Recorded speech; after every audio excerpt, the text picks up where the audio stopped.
সীমা লঙ্ঘন, crossing the limit. সীমা লঙ্ঘন করা ভালো না। We all should know our limits. চিল্লায় বলেন ঠিক কিনা? একই আয়াতে আল্লাহ বললেন, কুল ইন্নামা হাররামা রাব্বিয়াল ফাওয়াহিশা মা যাহারা মিনহা ওয়া মা বাতানা ওয়াল ইসমা ওয়াল বাগিয়া বিগাইরিল হক। অন্যায়ভাবে যে অবাধ্য হয়, যে সীমা লঙ্ঘন করে, তাদেরকেও আমি এটা হারাম করে দিলাম। সীমা লঙ্ঘন করা হারাম, সীমা লঙ্ঘন করা হারাম। আল্লাহ বারবার বারবার আমাদেরকে ওয়ার্নিং দেয়। যখন আমরা থামি না তখন আল্লাহ ধরে, আর যখন ধরে তখন ছাড়ে না। ধরে ধরে ধরে না, ধরলে আল্লাহ।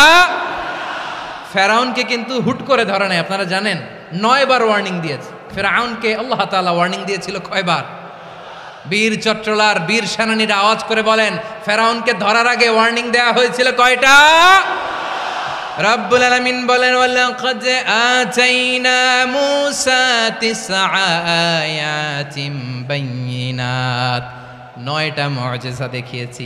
1 2 3 বারবার এইভাবে রিমাইন্ডার, ওইভাবে রিমাইন্ডার, এইভাবে নসিহাত, ওইভাবে দাওয়া। ফাকুলা লাহু কাওলান লাইয়িনা, নরম করে বলো, সফট করে বলো, যত ওয়ে হতে পারে দাওয়া মেথডোলজির। মূসা আলাইহিস সালামের সব অ্যাপ্লাই শেষ। 10ম বারে যে আল্লাহ ধরছে, 10ম বারে যে ধরেছে। এজন্য আল্লাহ বলেন, আমি সীমালঙ্ঘনকে পছন্দ করি না। কোরআনের অন্য আয়াতে বাগীকে বলা হয়েছে আল ইতিদা। সীমালঙ্ঘন যারা করে তাদেরকে আল্লাহ বলেছেন মুতাদিন। ওয়াকাতিলু ফি সাবিলিল্লাহিল্লাযীনা ইউকাতিলুনাকুম ওয়ালা তা'তাদু ইন্নাল্লাহা লা ইউহিব্বুল মুতাদিন। আমি সীমালঙ্ঘনকারীদেরকে কঠিনকালেও পছন্দ করি না। আমরা যেন সীমালঙ্ঘন না করি। রাজি আছেন তো? যে কোনো ক্ষেত্রে ইবাদতে যেন সীমালঙ্ঘন না করি। অনেকে আমরা ইবাদতে সীমালঙ্ঘন করে ফেলি। বিশ্বনবী সাল্লাল্লাহু আলাইহি ওয়াসাল্লাম যেটা শিখিয়েছেন এর বাইরে যে অতিরিক্ত বুজুর্গ হতে চায়, এরকম আছে না নাই? করা যাবে না, কোনো ক্ষেত্রেই সীমালঙ্ঘন করা যাবে, এমনকি যুদ্ধক্ষেত্রেও না। বিশ্বনবী সাল্লাল্লাহু আলাইহি ওয়াসাল্লাম বলেন, খবরদার যুদ্ধক্ষেত্রেও সীমালঙ্ঘন করো না।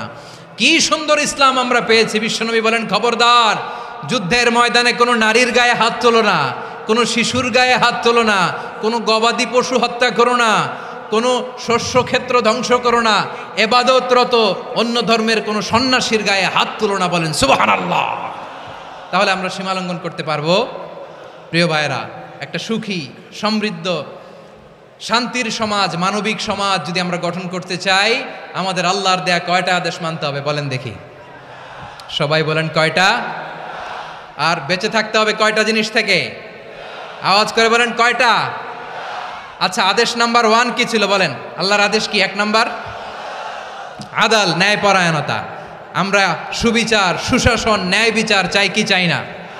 2 নম্বরে কি ছিল? মাশাআল্লাহ, আওয়াজ করে বলেন 2 নম্বরে কি ছিল? ইহসান। আমরা যেন সবার প্রতি দয়া পরবশ হই, ইহসান করি। 3 নম্বরে কি ছিল? নিকটাত্মীয়দের দান করা, তাদের অধিকার প্রাপ্য বুঝিয়ে দেওয়া। পাশাপাশি 3টা জিনিস থেকে আল্লাহ বারণ করেছেন, নিষেধ করেছেন। তার প্রথমটা ফাহশা, অশ্লীলতা। অশ্লীলতার সাথে আমাদের কোনো সম্পর্ক।